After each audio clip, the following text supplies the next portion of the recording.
Welcome back to the Roompact podcast. I'm Anthony, your host with Roompact, and today's episode is called Crisis at 2 a.m. Decision Making When It Counts. And this one is to all of our students there who are listening. Again, this one's for you. If you've ever been on duty, on call, dedication, you know the feeling. It's quiet, you're studying, and you're finally asleep and you hear that phone ringing.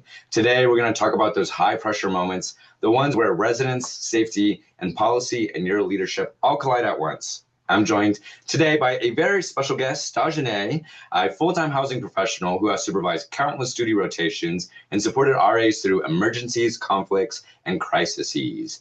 Zhané, if you'd like to introduce yourself, I'm very excited to hear from you. Hi, Anthony. I'm glad to be here. Hi, y'all. My name is Zhané Sinclair. Currently serve as the Residence Life Coordinator here at the University of South Carolina. Prior to this, I've been in your shoes. I served as an RA for 3 years before deciding I was going to stay as an RA for the rest of my life. And so that's where I ended up here at South Carolina. And so glad to chat with you guys about this. Yes, I'm so excited to have you here. So excited to have someone with some experience that can relate to our students listening. We're going to go ahead and get started right away with our first question. And so, what I want you all to think about, and specifically our interviewee to give us some advice today on, is when you think about RAs responding to a 2 a.m. crisis, what is the biggest mistake you see, and what do strong RAs do differently? Yeah. Looking back at my experience, but also some of the experience of the RAs that I supervise, I think the biggest mistake or challenge that RAs tend to have is not taking a second to just breathe. Uh, That first phone call is a lot. It truly is, especially if it's waking you up out of your sleep. And then instantly having to jump into crisis mode is one of the biggest challenge. So just breathe, take a step, really evaluate the situation that you're running into. You've been trained on different things, but at 2 o'clock in the morning, that's not going to be the first thing that pops in your head. So take a second, figure out a game plan, breathe, and then go into the situation. You're probably the first person, but you're not going to be the last person to respond. So just take a second, breathe, get organized, and then go into those. Yes, breathing is definitely important. I'm sick right now, and so it's hard for me to breathe, and I wish I could, but taking a second before you respond, very important. And you kind of talked about going into crisis mode, which leads me into my next question, which is when the phone rings, we all feel our adrenaline spike, even full-time professionals. We're like, oh no, the Yeah. phone's ringing. And so from your perspective, what do you think should be going through an RA's mind in those first 5 minutes? And then how do they balance this urgency and clarity? And I'll probably have a follow-up after that. Yeah. Um, the first few minutes, it's important that when that first call comes, is that you're getting the five W's. So that who, what, when, where, how, Yeah. and possibly why. Because when you're able to get those informations, you're able to kind of speed up your process and getting the information you need over to your pro staff on call.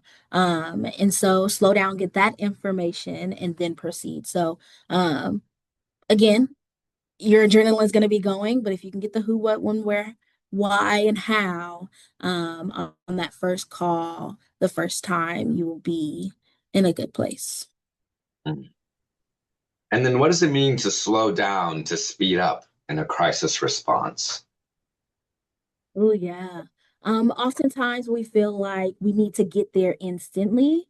And while yes, we do need to get there instantly, or as quick as we can, but I think slowing down and getting all of the information the first time, allows you to make sure that the correct information is, with you the first time, so that you don't have to spend more time figuring out that information that you lost or that you may not have gotten um, during the first call, if that makes sense. Yes, no, for sure. And so now you've gotten us through the phone call situation and everything that we encounter and students encounter. My next question is, how can RAs ground themselves physically and mentally before walking into a situation? I know you said breathe, which is again, very important and something that we do on the daily, but you may forget it in the moment. Yeah. Yeah, yeah, yeah. Um, I like to take a step back, Mhm. evaluate the situation before I do the knock or before I come into the space. And so figuring out that game plan before you even knock, because your adrenaline's already going to go again as soon as you Yeah. knock, Yeah. will help calm you down a little bit and help ground you. So figure out the game plan. You're already breathing, yes. You may need to take a few more deep breaths, but truly, truly, truly figure out a game plan. If this happens, this is what I'm gonna do. I'm gonna knock the first time. If they don't respond, I'm gonna do this. Um, as you're walking to the situation, if you have a backup RA, go ahead and call them. Yeah. Go ahead and call the pro staff on call, even if you don't know if you're going to need them. If you let them know ahead of time, like, hey, I might need you, I'll call you back or I'll send you a text message as soon as I as soon as I will give you a call back or send you a text message as soon as I figure out a little bit more information. But figuring out that game plan a little bit before you go in, having some things in place already, will help ground you a little bit more and help you build up your confidence as you go into the situation. So Yeah. No, for sure. Using the people around you, your resources, that is great advice. And that is exactly what our students should be thinking about who are listening right now. We're there for you. There's a reason why you have a backup RA and, you know, another pro staff member on call with you. So be sure to utilize that. And so now really, that we're at the room, yeah, now that yeah. we're at the room, what habits do you think can help RAs, stay calm instead of escalating the energy in a room? And so I know sometimes maybe they might be encountering a party scenario pretty early and there's already high energy in there. How can an RA, do we want to match that energy? Do we not want to? So, what advice do you have there to our students listening? Um, I always tell my RAs what would Dajane do in the situation. And so insert what would your supervisor do in the situation? And so if your supervisor is professional and would step back, or would take a step back and allow someone else to jump in, do that. But always remain professional. Um, Mhm. don't mimic that energy because negative energy and energy does not, um, will not result to anything effective. And so if you need to take a step back from the situation and let another RA jump in, go ahead and do that. If the situation is getting to a point where you can't control it, that's when you call in your coordinator or your pro staff on call to come help with the situation. So those would be my tips to grounding yourself when things are starting to escalate a little bit. Um, yeah. No, that's great. Always remain professional is a huge one, especially in these situations. So, love that. And so in a crisis situation, going on to our next couple of questions, RAs sometimes feel the pressure to make the right decision instantly. And so from your lens as a supervisor to the students, what does policy aligned decision making look like in real time? And how can RAs avoid like improvising outside of their role when Mm, making decisions? yeah. Um, Oh, that's a good one. I again always tell my RAs to make it make sense. Um, It makes sense. Yeah. you've been trained to do the job, and I don't expect you to know the policy for word or to a T. But if the number one priority is making sure that everyone's safe, the policy isn't going to tell you to take a step back. The policy isn't going to tell you to put this here. But if it makes sense in terms of how you're doing your job and it's still in the line with your job, make it make sense. And as long as you're, like I tell my RAs, as long as you're able to make it make sense and explain it to me, we will have your backs. But that also includes making sure you're calling your coordinator on call if things escalate, um, or if it Mhm. don't know an answer to something. So, No, I love that. Make it make sense. Like make those defendable decisions. Make sure we know why mhm. you're doing what you're doing. No, that's great. And then, so what do you think is the risk with students trying to solve everything themselves? So, like you said, they don't escalate it up. Yeah, I think the biggest risk is overall safety, safety of yourself and your staff, safety of the students involved, or the entire community. Yeah, so I think um, the biggest risk is safety overall. So we have policies in place for a reason. It's Yeah. to protect you physically, mentally, emotionally. And the Mhm. only way we do that is if you put your safety and everyone else's safety first. So I think that's the biggest risk. Yeah, exactly. Exactly. Thank you. And so with that, we run into sometimes RAs having hesitation in Mhm. calling their hall director at 2 a.m. They're like, oh, I'm scared. It's 2 a.m. They're asleep. We are asleep. We are sleeping. And so they have that in their heads. And so what do you wish RAs understood about professional staff expectations during a crisis? Yeah. I um for me specifically, and USC specifically, we serve on call for 7 days out of the week. Um, but a lot of those calls don't come until after hours. We're waiting for you to call. We're there to support you. We actually pick these jobs because we want to support you. So please do call. I promise you, we can go back to sleep. But your safety is our number one priority. We don't get as many calls as the RAs do. And when they do come about, they're a little bit more severe. And if we need to pull someone in, we definitely can. Please do call me. Please do call your coordinator. They aren't going to be mad. We will go back to sleep. I promise you, we will get our rest. Yeah, So yeah. the same self-care, um, skills and things that we tell you guys to have in place, we have those in place. Call us. Call us. We won't be mad. I promise you, we won't be mad.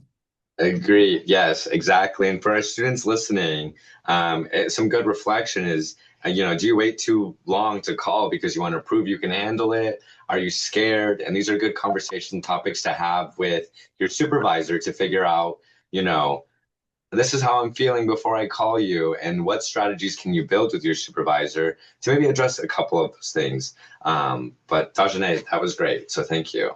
I appreciate that. We're going to move on to our next question, which is kind of around confidence at 2 a.m.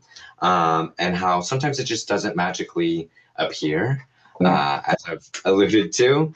And so it's built beforehand, and you talked about that. Students are trained. We train you, we have these trainings. And so, from your perspective, how can RAs prepare for a crisis situation proactively? So, before they pick up the phone, before they have to respond, what does that look like for our students listening? Yeah. I always recommend that my RAs prepare for duty before they're on duty. So make sure you have your snacks, make sure you have your pajamas, that you can wear as soon as you get that 2 a.m. call right Yeah. next are closest to your bed. I have my pajamas laid out. If this situation happens, my supervisor already understands that I'm going to call and I might need a little bit more time or I might need to cancel my one-on-one. And so create a game plan for duty before you're on duty, before the crisis happen. And so game plan that with your supervisor, plan that with your RA on duty buddy. But really get organized because you never know when a crisis is going to happen and it doesn't make the most sense to prepare after the fact. And so prepare early. Get your snacks, get your pajamas, get you a fidget toy that you might need to put in your duty bag in case you run into a situation. But be prepared. Be prepared. Yes. No, I love that. I love having conversation with your supervisors and, what does that look like? So that's awesome because it's different for everyone. Yeah. Um, so that's good to know. And with that, these RAs, they have, situations come up. How does reflection after these incidents, do you think, in your opinion, strengthen their future decision making and on call. So having that reflection after they respond at 2 a.m. Yeah. Some of the times, some of the staffs are like the staff that are a little bit larger may not have a one-on-one that week. But I promise you, your coordinator does have time and place for you to sit down and have a conversation. Send them a text message, just saying, hey, can we wrap up or can we chat about last night's duty? Just to make sure that like if you felt like some things didn't go correct, you have that time to talk through it and figure out the game plan for next time. Or if you just need to vent and take care of you as a person, send that message to your supervisor to set up a time to chat about that. But reach out to them because they may not have that. They may not think that you need to follow up. Some supervisors will automatically follow up with you guys, but it's also your responsibility to reach out to us and let us know what you need. Um, so yeah, just reach out. Oh, that's perfect. I was going to ask you next, like once the situation is resolved and the building is quiet again, what should the RAs do next? But I feel like you touched on a lot of those points on the importance of follow-up and all of that and documentation. And so if you could give one or every RA one mindset shift to have before their next duty shift, what would it be? Um, I would say, remember, you were hired for this. We would never throw you in a situation we don't think you're prepared for. And so hype yourself up. I say that I am the baddest. My RAs know that I am the baddest. And so when they Yeah, go yeah. into they say, "Oh, I'm the baddest." They may say that, right? But they also have their different hype situations. So hype Mhm. yourself up. That builds your confidence. And remember that you're not in this alone. You were never thrown into a situation. If you feel like you were thrown into a situation, go have that conversation so that you are prepared for when the situation does happen. So, Yeah. No, that's great. Thank you. Yeah, and for our listeners, everyone listening, it's important to know like, do I trust myself with policy? Do I feel comfortable with policy or, following up with my supervisor and escalation? Your supervisors are there to support you, and so be sure to reach out to them. As Dajane has mentioned, they are a resource. We are resources to you. So use us. That's what we are there for. And so Dajane, I do want to ask, do you have any last minute advice or anything you want to say to our students listening, maybe your students that will hopefully listen on, crisis response at 2 a.m. and decision making? yeah. Hype yourself up. Hype each other up.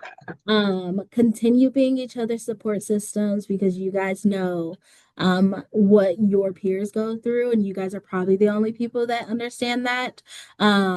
And then call your professional staff member. Do not be afraid to call for backup. If you don't have a backup RA on duty, call a coordinator. We will come out. We are prepared to come out. We mentally prepare for these things. And so do call us. Um, but remember, you got this. We hired you for a reason. We Yeah. want to see you succeed. And so if you need anything, reach out to your coordinator. Yes, exactly. I like to think that like crisis doesn't always create leadership. I think that's what people think, but I think it reveals it. And so you've done wonderfully talking about, we've prepared you for this. And so, show your leadership, hype yourself up like you've been saying. You are a baddie. So that's awesome. That's great. I did want to say before we wrap up, is there any socials or LinkedIn that students can connect you with if they want to follow up after the podcast? Yeah. I can be found on Instagram at Dajane.Sinclair or on LinkedIn at Dajane Sinclair. Those are my two professional networks that we can connect on. Yay. Thank you, Dajane. And thank you to everyone that is listening. We really appreciate your insights. And then again, to our RAs listening, you don't have to be fearless to handle a crisis well. Just breathe, as we've mentioned, and you just need to be prepared, grounded, and remember to hype yourself up. And at 2 a.m., your calmness and that calm that you have is contagious. And so just remember that your professionalism builds trust And we'll see you next time here on the Roompact podcast.